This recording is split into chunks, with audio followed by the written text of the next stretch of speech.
오늘 하나님께서 우리에게 주신 말씀 함께 보도록 합니다. 창세기 13장 4절에서 5절의 말씀입니다. 창세기 13장 4절 5절 말씀인데요, 아주 짧습니다. 우리 한 목소리로 함께 봉독합니다. 그가 처음으로 제단을 쌓은 곳이라. 그가 거기서 여호와의 이름을 불렀더라. 아브라함의 일행 롯도 양과 소와 장막이 있으므로. 아멘.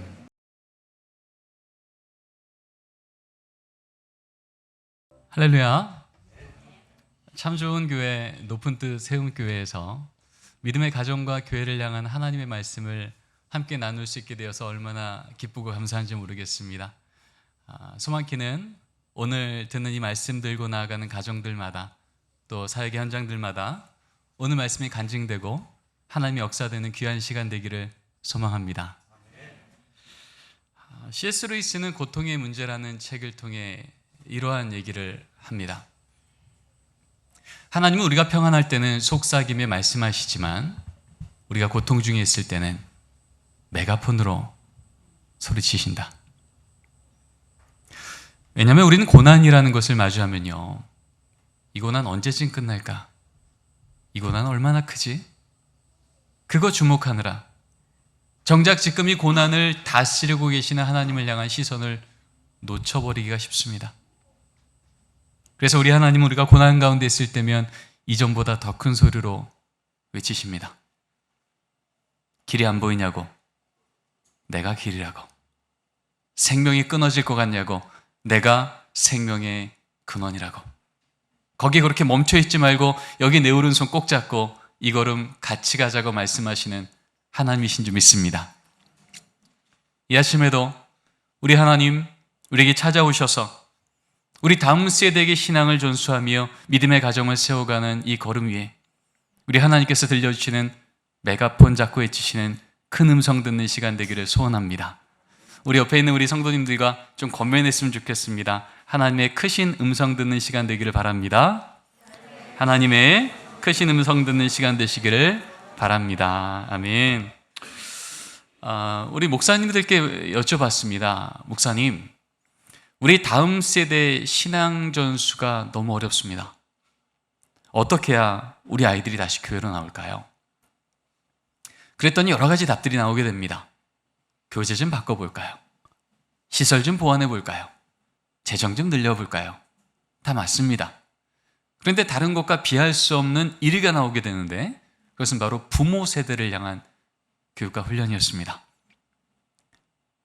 왜 목사님들은 여러 가지 요인들이 있건만 굳이 목사님들의 집중했던 것은 우리 부모 세대가 변하지 않고, 하나님 말씀 앞에서 부모 세대의 삶이 바뀌지 않고는 우리 자녀 세대의 신앙 전수가 어렵다고 했을까? 왜냐하면 우리 애들이 이렇게 말했기 때문입니다. 얘들아, 너희들 신앙에 가장 큰 영향을 준 요소가 뭐니? 라고 물었어요. 2014년도에 물었을 때 1위 엄마 47.2, 아빠 4위 9.8. 57% 된 애들이요, 저 부모님인데요 라고 말했습니다. 이 대답은 예수 믿는 중고등부 아이들 500명을 대상으로 물었던 겁니다. 동일한 질문을 2년 뒤에 합니다. 여전히 어머니는 1위, 근데 4위였던 아버지가 2위로 등극합니다. 이젠 거의 70% 육박된 아이들이 저 부모님인데요 라고 말했습니다. 그리고 코로나 한복판에 또 물었습니다. 우린 코로나니까, 비대면이니까, 교회 모이기 어려우니까 우리 아이들 신앙이 흔들리겠지라고 생각했는데요, 정작 우리 아이들 입에서 나온 대답은 더 견고해집니다. 엄마 1위 54%, 16.5%였던 아버지가 정확히 2배가 돼요. 33%. 여러분, 중고등부 아이들 입에서 내 신앙의 가장 큰 영향력은 부모입니다 라고 말하는 게 57, 70, 80을 넘는다면 여러분, 아동부는 어떨까요? 더 높겠죠. 영녀의 치부는요, 이번 주도 부모가 손잡고 교회 오지 않으면 도대체 교회 올 방법을 알 수도 없고 예배를 드릴 수도 없는 영, 유아, 유치부요. 그래서 궁금해졌습니다. 이렇듯 우리 자녀 세대의 신앙에 가장 큰 영향력이 부모임이 점점점 우리에게 크게 들린다면, 과연 이 시대 예수 믿는 부모 세대는 우리 자녀를 어떻게 양육하고 있을까?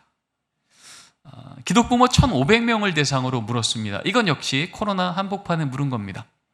참고로 여기에 참여했던 부모는요, 코로나 중에도 자녀를 교회 학교에 보내기를 포기치 않았던, 어떤 교회를 봐도 가장 모범적이라고 보였던 바로 그 부모들만 대상으로 선별하여 설문조사를 한 겁니다. 이렇게 물었죠. 부모님, 우리 자녀 양육에 어떤 교육을 가장 우선적으로 하십니까? 1위 인성교육, 2위 학습 지성교육, 3위 진로교육, 4위 신앙교육. 이 순서를 따라 물었는데요, 여러분, 당연히 기독부모라면 어떤 것을 1위로 말해야 될까요? 당연히 신앙교육이겠죠. 근데 결과는 충격적으로 나왔습니다. 1위 인성교육, 2위 학습 지성교육, 3위 진로교육, 신앙교육은 꼴찌였습니다. 이건 어떤 학자가 추측한 게 아니고요, 지금 그렇게 자녀를 양육하는 부모가 직접 대답한 현실입니다. 이런 얘기겠죠. 신앙 중요하죠. 근데 성적은 먼저. 신앙 중요하죠. 대학은 먼저. 여러분, 이런 상황 아니겠습니까? 중학교 2학년짜리 딸아이, 첫 기말고사입니다. 분명히 주일 아침 11시 반 중등부 예배 시간인데 엄마 집사님이 이 딸을 교회가 아니라 학원 앞에 딱 내려주며 이렇게 얘기하는 거예요. 혜인아, 이번 기말고사 얼마나 중요한지 알지? 열심히 공부해. 엄마 열심히 기도할게. 그리고 돌아서십니다. 어디로 오세요? 교회로 오세요. 교회에서 뭐라고 기도할까요? 하나님, 이번 우리 딸 좋은 성적으로 하나님께 영광 돌리게 해주세요. 우리 하나님 영광 받으시겠습니까? 넌 열심히 공부하라고, 엄마는 열심히 기도하겠다고, 그렇게 돌아서는 엄마 집사님의 등을 보며 이 딸이 무슨 생각할까요? 이런 생각하진 않겠습니까? 신앙은 여차하면 제껴도 되는구나. 급할 땐 찾고, 손해볼 것 같을 때 여지없이 예배가 아니라 특강이, 하나님 말씀이 아니라 세상의 스펙이 내 인생 진짜 안전하게 지켜주겠네. 이게 똑똑하게 신앙생활하는 거구나. 여러분이 망가져버린 신앙의 기준을 우리 애들이 어디서 배울까요? 학교에서요? 학원에서요? 세상에서요? 아니요. 예수 믿는 부모의 등을 통해서. 여러분, 우리나라 최대 종교가 뭔지 아시죠? 대학교죠. 여러분 다 아시잖아요. 여러분 수능시험 친 날 보십시오.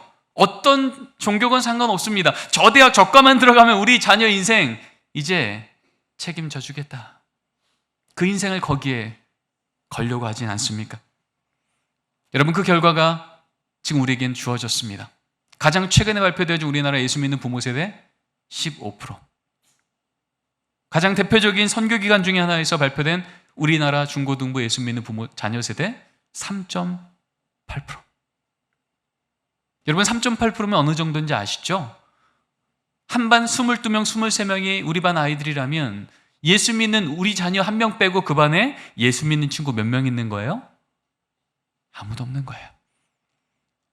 선교사님 파송할 때 미전도 종족에 해당되어지는 게 지금 우리 자녀 세대의 현실입니다. 여러분, 이럼에도 불구하고 우리에게 여전히 소망이 있으면 무엇일까요? 여러분, 그 큰 바다가 늘 신선한 이유가 뭔지 아시죠? 매일 배설물과 더러운 것들이 그 바다에 쏟아져 들어오지만 그럼에도 불구하고 그 바다가 신선한 이유, 3%가 약간 넘는 소금이 살아있어서. 아무리 우리 자녀 세대가 이 시대 때문에 얼룩지고 위축됐을지라도 그들이 믿음의 부모 세대를 통해 다시금 말씀의 소금으로 살아난다면 이들을 통해 이 시대는 다시금 생명의 바다로, 부흥의 파도로 바뀌게 될 줄 믿습니다. 이 소망과 믿음이 있게 우린 다시금 모여 하나님, 이 시대가 무너지고 있는 것 같아도 시대 때문이 아니라 우리 자녀 세대를 말씀의 소금으로 세우사 이 시대를 하나님 나라로 세우실 하나님을 바라보는 우리 안에 주께서 역사할 줄 믿습니다. 여러분, 이 믿음 때문에 우린 다시 한번 이 자리에 모인 겁니다. 저는 장신대 교수로 오기 전에 서울 시내에 있는 한 교회에 교육 총괄 목사로 섬겼습니다. 매주 부모님들과 교사들을 만납니다. 그때마다 입버릇처럼 물었던 질문이 이겁니다. 집사님, 권사님, 안수 집사님, 장로님, 그리고 목사님. 개인적으로 회심하셨죠? 근데 혹시 부모로도 회심하셨습니까? 내 자녀의 성적의 문제 앞에서도, 대학의 문제 앞에서도, 결혼과 직장의 문제 앞에서도 정말 예수가 늘 주인 맞습니까? 여러분, 초대교회 때부터 우리 그리스도인의 별명 중에 하나는 증인이었습니다. 저들은 부활의 증인이라. 복음서에도 사도행전에도 반복적으로 적혀 있습니다. 이 증인이라는 단어, 이 헬라어 마르투스라는 단어는요, 순교자라는 단어, 마터이라는 단어와 어원이 똑같은 단어입니다. 한마디로 우리 그리스도인들이 2000년 전부터 내 인생의 주인은 예수라고 말하는 것을 세상이 다르게 말하면 목숨 걸었다는 겁니다. 내 자녀 인생 가운데 예수가 주인 되어야 된다는 말하는 것, 세상이 다르게 말하면 목숨 걸고 이름 전했던 자들이 우리 그리스도인이었다는 거예요. 그래서 초대교회 문헌을 보면 이렇게 적혀 있습니다. 저들은 예비 사형수라. 목숨 걸고 전했던 이름이 예수였음을 그들만이 아닌 세상 사람들 알았던 것이 우리 그리스도인이었고, 그 예수가 세상을 뒤집었던 것을 보았던 것이 우리의 고백이라면, 여러분, 정말 지금 이 시대 25% 예수 믿는 부모 세대가 목숨 걸고 전한 이름이 뭘까요? 예수의 이름입니까? 대학 이름입니까? 2000년 교회사는요, 믿음의 부모 세대가 다시 하나님 말씀 앞에 섰을 때부터 시대는 여전히 무너졌는데 놀랍게 다음 세대를 하나님께서 세우셨던 모습을 보게 됩니다. 500년 전 종교개혁됩니다. 1000년간 교회가 신음했고요, 여전히 세상은 무너졌고요, 그럼에도 불구하고 하나님의 말씀 앞에 다시금 일어났던 부모 세대가 세워졌던 그때 교회는 다시 살아납니다. 마틴 루터, 존 켈빈, 찌빙글리, 우리가 알고 있는 종교 개혁자여, 담임 목사님이며 성경학자였던 바로 그들이 공통적으로 목회 지침서에 썼던 중요했던 문장이요. 같이 한번 읽어보겠습니다. 노란색 글씨인데요, 읽습니다. 시작. 가정은 작은 교회요, 언약 공동체. 가정은 작은 교회랍니다. 하나님 말씀만 갖고 다시금 교회를 가르쳤던 그 말씀의 리더들이 공통적으로 했던 얘기. 여러분, 교회는요, 많은 사람이 모이고 자주 모이고 즐겁게 하고 그들 안에 의미 있는 사건들도 일어나죠. 그러나 아무리 자주 모이고 아무리 많이 모여도요, 예배라는 사건이 멈춰요? 그때부터 교회 아닙니다.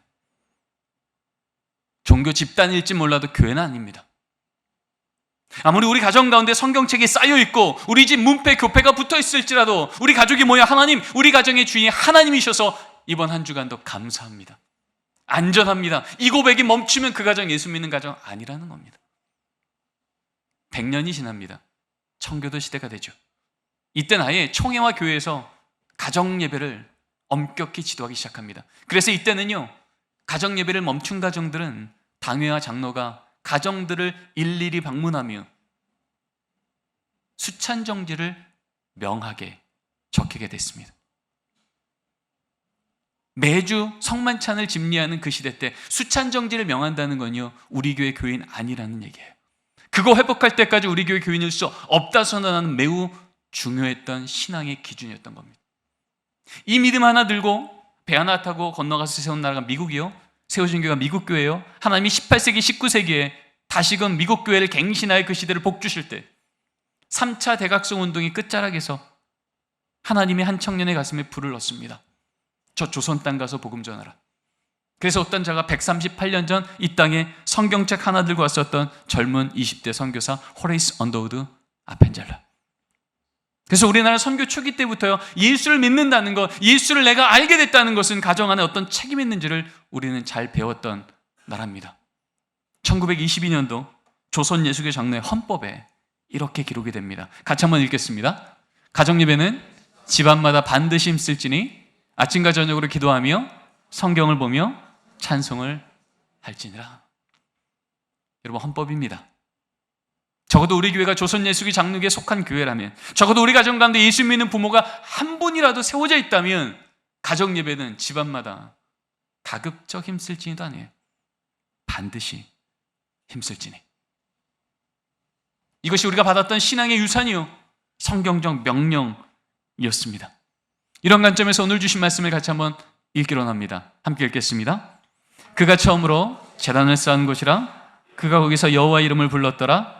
아브라함의 일행 롯도 양과 소와 장막이 있으므로. 여러분 너무나 잘 아시는 말씀입니다. 믿음의 조상 아브라함을 부르시고 이제 하나님이 명령하시죠. 내가 너에게 믿음의 다음 세대를, 믿음의 명문 가문을 세워주겠다. 내가 내게 지시할 땅으로 가거라. 그래서 지금 그 땅으로 가서 정착하기도 전입니다. 근데 하나님이 그 첫걸음부터 점검하셨던 것이 있습니다. 여러분 족장시대 때 친족 아비집을 버리고 다른 곳을 간다는 건요, 인생 걸었다는 얘기예요. 나름 믿음이 있었다는 얘기예요. 근데 왜 아브라함 가정에는 여호와의 이름을 부르는 제단, 가정 예배가 있었고 롯의 가정에는 양과 소와 장막만 있었을까요? 혹시 이런 건 아니겠습니까? 아무리 머리로는 하나님 이 걸음 가면 우리 가정 복 줄 거 맞지요?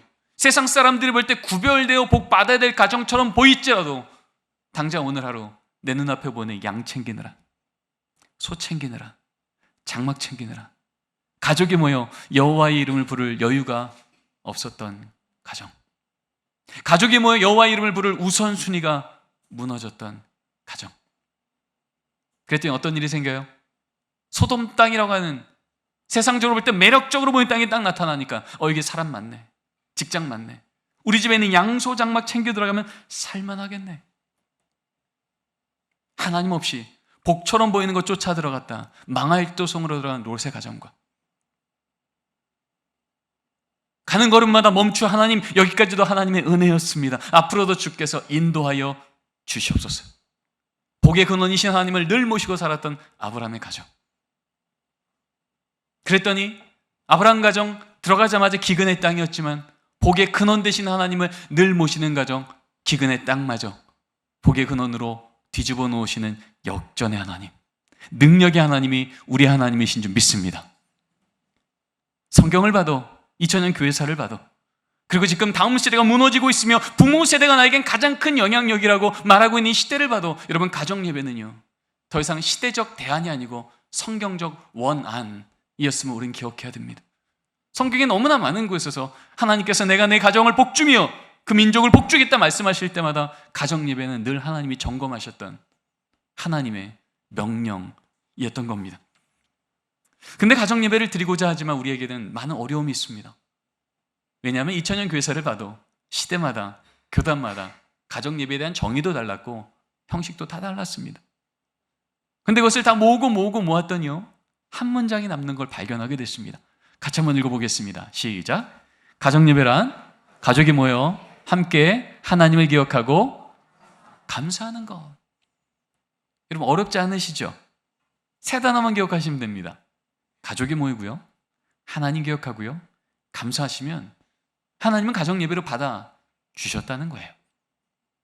그럼에도 불구하고 여전히 우리 가정에는 이것 때문에 이거 해결될 때까지 어렵습니다 라고 나름대로의 걸림돌들이 있어요.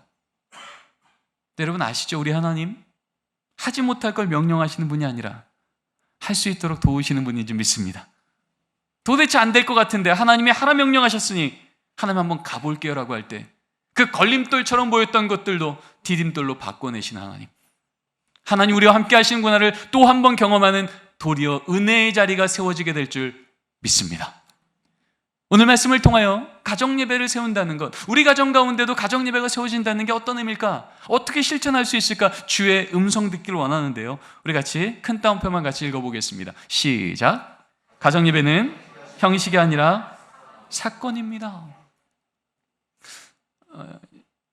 가정 예배를 말하는 곳들마다요 하나님은요 형식에 대한 얘기가 거의 없으세요. 오늘 읽었던 말씀에도 아브라함 가정이 30분 예배 드렸다, 안 떠들고 예배 드렸다, 옷 갈아입고 예배 드렸다, 언급조차 없습니다. 가족이 여호와 이름을 부르며 감사했던 사건만 기록하고 있는 거죠. 여러분 가정 예배 안 드리면 수찬 정치까지 명했던 7회서까지 있었던 청교도 시대 때도요 가정 예배에 대한 정의는 이렇게 나옵니다. 가정 예배요, 가족이 모여 성경 한 구절만 읽어도 가정 예배 드린 겁니다. 성경 한 구절 읽고 기도까지 했습니까? 가정 예배 더 잘 드린 겁니다. 성경 읽고 기도하고 찬송까지 했습니까? 가정 예배 더 잘 드린 겁니다. 여러분 얼굴이 활짝 피셨어요. 언급조차 없습니다. 형식에 대한 얘기가 없고요, 가족이 모여 하나님을 기억하는 사건이 있었냐는 이것을 주목하고 있더라는 거죠. 저희 집은 가정예배를 14년째 매일 드리고 있어요. 그런데 저희 집 여전히 가정예배 때마다 빠지지 않는 멘트가 이런 겁니다. 누나, 왜 눈 떴어? 너 왜 떴어? 여러분, 이런 말들이 지금도 멈추지 않아요. 첫째는 중학생이고요, 둘째는 초등학생입니다. 14년을 가정예배 제 기억에 빠뜨린 날이 없는데 여전히 그러고 예배를 드리는 거죠. 여러분, 그럴 때마다 제가 너희들은 언제쯤 예배 제대로 드릴래? 라고 지적하는 순간 여러분, 이 자리가 뭐가 될까요? 예배 시간입니까? 도덕 시간입니까? 도덕 시간이에요. 여러분, 사람은 지적해서 변하지 않습니다. 감동받을 때 변합니다. 오직 하나님 말씀만이, 완전한 말씀만이 그들의 마음에 하나님의 감동을 주실 줄 믿습니다. 가정예배가 형식이 아니라 사건이기에 가정예배를 드리지만 여전히 가정예배 끝날 때쯤 되면 제 마음에는 의심의 영이 충만할 때가 한두 번이 아니에요. 분명히 눈은 천장을 보는데 손을 바닥을 쓰시고요, 허리는 거의 연체동물에 입은 끊임없이 떠드세요. 그렇게 예배가 끝날 때쯤 되면 제가 묻죠. 아들, 오늘 예배 드리기나 했니? 그럼 아들이 저한테 그러는 거죠. 아빠, 오늘 다윗이 골리앗 한 번 볼 때 여호와 6번 봤다는 얘기 아니야. 걱정 마, 걱정 마. 나만 힘들면 그럴 거야. 걱정 노세요. 아니, 분명히 제 눈에는 장난치고 집중 못한 아들밖에 안 보였는데요, 우리 하나님, 우리 아들의 연약한 믿음에 제한받지 않으시고 오늘도 심어놓고자 작정한 믿음의 씨앗을 심어 놓으신 줄 믿습니다. 한 번은 제 연구실에 기자님이 오셨어요. 가정예배에 대해서 인터뷰를 하고요, 어떻게 가정예배를 드려야 될지 얘기를 나눴는데, 저희 집 매일 가정예배를 드린다니까요, 뉴스 자료화면에 내보내겠다고 촬영하러 오시겠다는 거예요. 제가 말씀드렸지만 저희 집 가정예배 드리는 모습 보면 여러분들 시험 당하기 딱 좋습니다. 그래서 오지 마세요. 필요하면 제가 사진 몇 컷만 찍어 보내드립니다. 그리고 그날 저녁에 이제 우리 아이들한테 요 얘기를 하고, 가정예배를 드릴 때 찍었던 사진이 이 사진입니다. 성령 충만한 얼굴이에요. 저는 이 사진을 찍으면서 너무 놀란 겁니다. 전날까지 가정예배 드릴 때 찬양을 저렇게 한 적이 한 번도 없었거든요. 늘 이마가 땅에 붙어 계시던 분들인데 이날은 이러고 찬양을 하는 거죠. 눈을 감고 손을 올리고 말씀 들을 때 찍었던 사진입니다. 얼굴엔 온화한 미소와 허리는 꼿꼿이 펴고 성경을 뚫어지게 쳐다보는 집중력이요, 예배 끝날 때까지 요동치지 않으시는 거예요. 이런 적이 없는데, 늘 누워 계셨는데. 제가 그날 저녁에 이제 잠을 자려고 하는데요, 잠이 안 오는 겁니다. 도대체 우리 애들이 이렇게 어린애들이 위선적일까? 큰일 났다, 이거 다 이 조작인데 이거 보내면 안 되겠다. 제가 마음이 불편해서 뒤척뒤척 했는데 하나님이 제 마음속에 깨달음을 주신 거예요. 그랬구나. 난 오늘도 또 까먹었네 싶어 또 지적하고 또 혼내려고 그랬는데 아니었네, 다 알고 있었네. 찬양 저렇게 해야 된다는 거, 말씀 저렇게 들어야 된다는 거, 까먹어서가 아니라 아직 미성숙해서 못했던 거였구나. 철을 따라 열매 맺으시는 하나님, 시편 1편 3절 말씀처럼 하나님은 철을 따라 열매를 맺으시는데, 이 지금 부모는 우리 자녀의 계절을 뭘로 기대한 겁니까? 가을이길 기대한 거예요. 예배 때마다 열매가 보이고요, 그 입에서 나오는 말들마다 부모의 마음을 감동시키는, 어디를 가든 간증하고 싶은 그런 말이 나오길 기대했는데, 지금 우리 자녀의 계절은 언제예요? 가을이에요, 봄이에요? 봄이에요. 봄도 완전 초봄. 분명히 씨앗이 심겨지고 싹이 나고 뿌리는 내려가고 줄기는 올라오고 있지만 땅 위로는 아무것도 안 보이는 거예요. 그러나 우리 하나님 말씀의 씨앗을 심기시면 반드시 싹을 내시고 줄기를 내리시고 줄기를 올리시고 뿌리를 내리시사 철이 바뀌어 보면 철을 따라 열매 맺힌 것을 보게 하실 줄 믿습니다. 이런 믿음은 부모가 줄 수 없습니다. 믿음은 하나님만 주십니다. 그래서 하나님 말씀대로 그 자리를 지키며 하나님 함께 기억하는 그 자리를 버틸 때마다 하나님의 때에 하나님의 일을 해주시는 거죠. 여러분, 봄에 나무에 물 줘도 그렇잖아요. 하루 물 준다고 보입니까? 이 물로 이 나무가 얼마나 컸는지 안 보입니다. 햇볕 준다고 안 보입니다. 그러나 우리는 믿는 겁니다. 울타리를 쳐주고 물을 주고 햇볕 줬을 때 하나님이 때가 지나 보면 바뀐 계절만큼 열매가 맺힌 걸 보게 할 줄 믿습니다. 우리 자녀가 영유아기 에서 아동기로, 아동기에서 청소년기로, 청소년기 청년기로, 청년기에서 성인기로 하나님의 철을 따라 그 자리를 버틸 때 하나님 우리 가정을 하나님의 놀라운 생명의 정원으로, 열매로, 그 풍성함을 통해 하나님의 영광 받으실 줄 믿습니다. 우리 두 번째 원리를 기억하기로 합니다. 함께 읽겠습니다. 시작. 가정예배는 가족 모임이 아니라 가정이 예배 드리는 시간입니다. 여러분, 가정 예배 드리십시오면요, 적지 않은 가정에서 자꾸 가족 모임을 하세요. 여러분, 가족 모임 아시죠? 가족이 모여 부모님이 하고 싶은 얘기 다 하시는 시간이에요. 근데 성경책 펴고 하시더라고요. 데살로니가전서 5장 16절. 항상 기뻐하라. 아들, 얼굴 펴 기뻐하래잖아. 여러분, 그때 이 아들이 무슨 생각합니까? 아빠도 인상 쓰면서 나보고 얼굴 피래. 분명히 말씀을 읽었는데요, 하나님의 은혜는 안 느껴지고 불편한 지적만 오가는 거죠. 어머님이 또 기도합니다. 하나님, 여보, 우리 딸 기말고사 10등만 오르게 하시고, 우리 아들 게임 좀 그만하게 하시고, 그 만나지 말라는 걔 좀 안 만나게 하시고, 엄마한테 그만 좀 대들게 하시고. 여러분, 이런 기도가 고백되는 순간 이 기도는 우리 자녀에게 뭘로 들릴까요? 찬송이죠. 여러분, 적어도 이 시간이 가족 모임이 아니라 가정 예배 시간이라면 우리 가정의 가장이신 하나님 아버지만 말씀하셔야 되지 않을까요? 말씀 있는 아버지도 하나님 앞에 아들이고요, 기도하는 어머니도 하나님 앞에 딸입니다. 아들도 아들, 딸도 딸. 온 가족이 주의 말씀 앞에, 그 하는 말씀이 정말이라면 제가 이렇게 응답해 볼게요라고, 그 말씀 때문에 우리 삶이 바뀌어지는 고백들이 풍성한 것이 예배가 돼야 됩니다. 그러면 똑같은 말씀 읽고도 이렇게 바뀌겠죠. 항상 기뻐하라. 아들, 항상 기뻐하라는 말씀을 내가 듣고 나니 네가 건강한 것만으로도, 네가 믿음 지키고 있는 것만으로도 기뻐하지 못했던 아빠가 부끄럽구나. 아빠가 항상 기뻐할 수 있도록 노력할게. 넌 좀 어떠니? 여러분, 이때 이 아들이 무슨 생각합니까?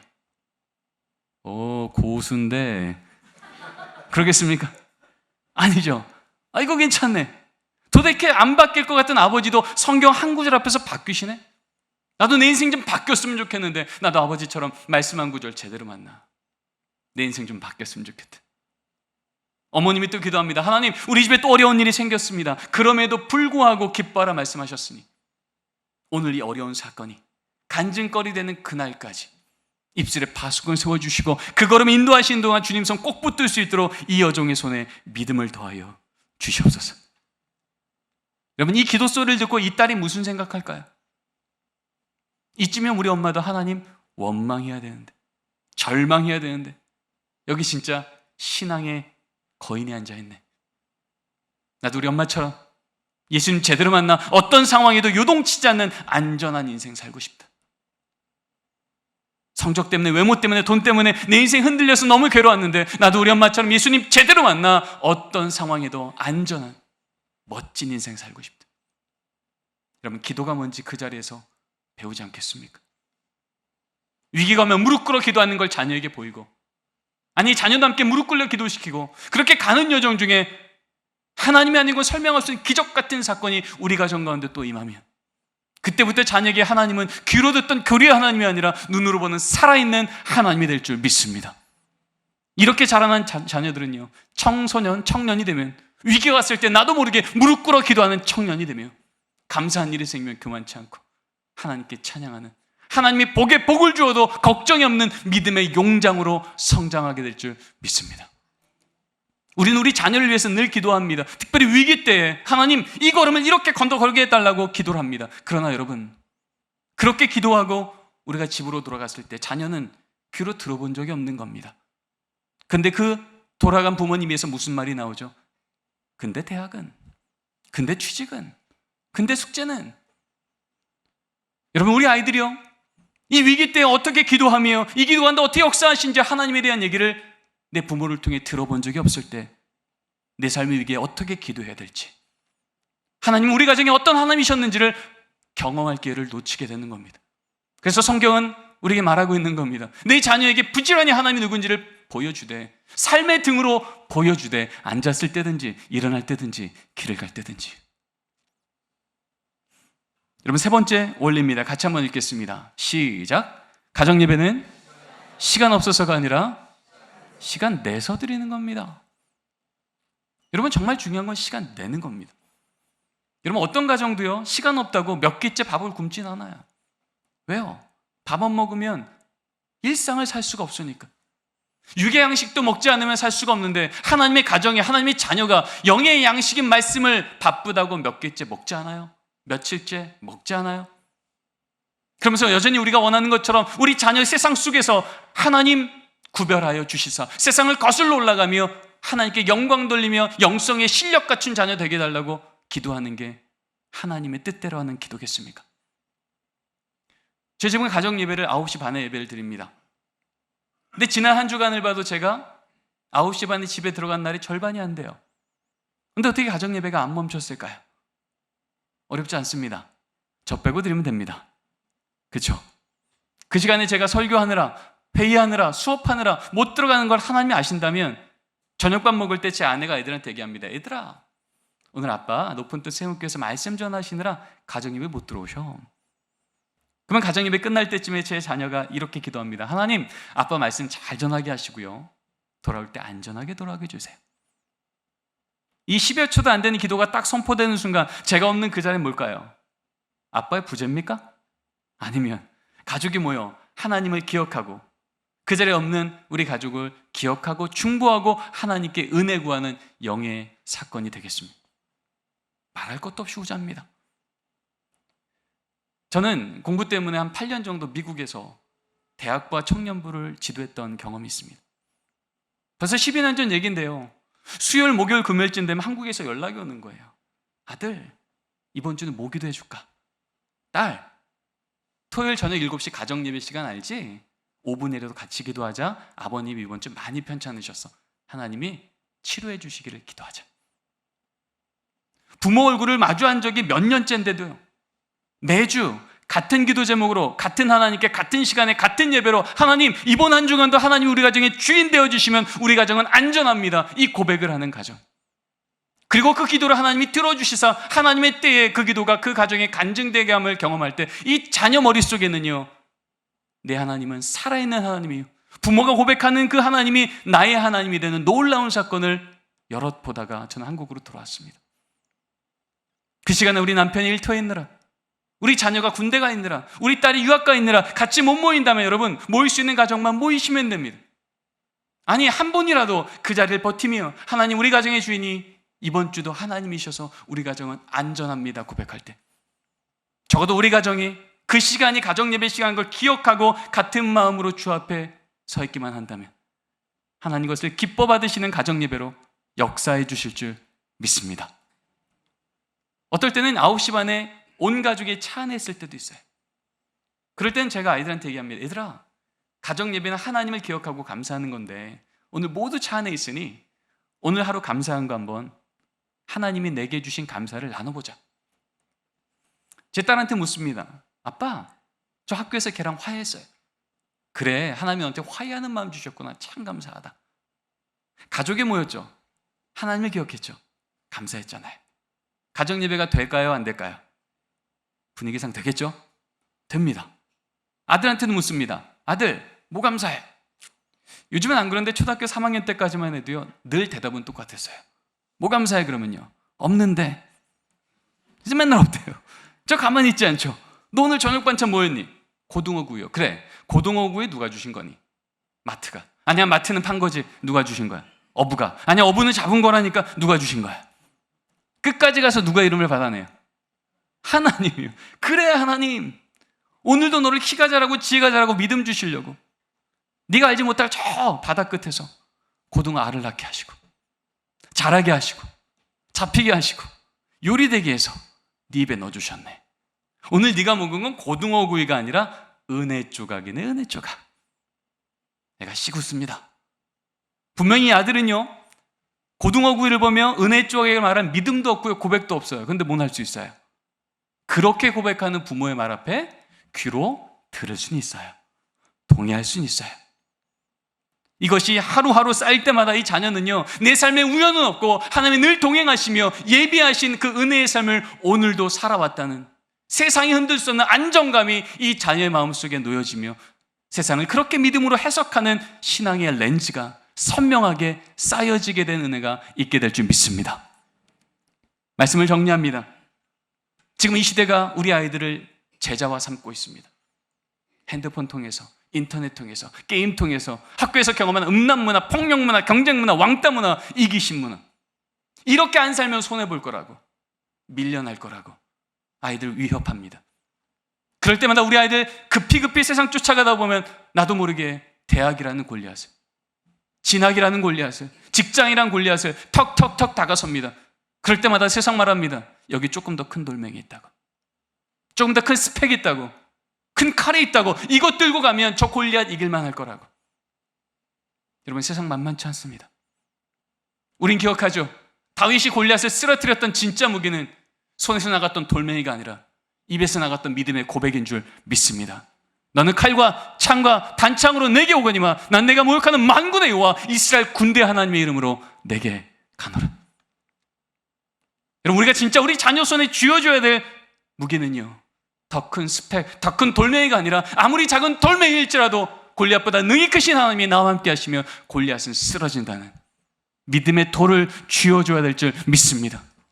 여러분, 이것은 어쩌다 우연히가 아니라 하나님 말씀대로 순종하는 바로 그 자리에서 매일이건 일주일에 한 번이건 하나님, 우리 가정의 주인은 하나님이십니다. 믿음의 등을 보여주는 부모를 통하여 우리 자녀는 그 믿음을 눈으로 보고 입으로 고백하고 그것이 나의 고백이 되어지는 다음 세대를 세우시는 하나님의 대안이 세상이 아니었고 먼저 하나님 만난 부모 세대였음을 기억하는 가정마다 우리 하나님 그 믿음의 세대를 언약대로 세워가실 줄 믿습니다. 기도하시겠습니다. 하나님, 감사합니다.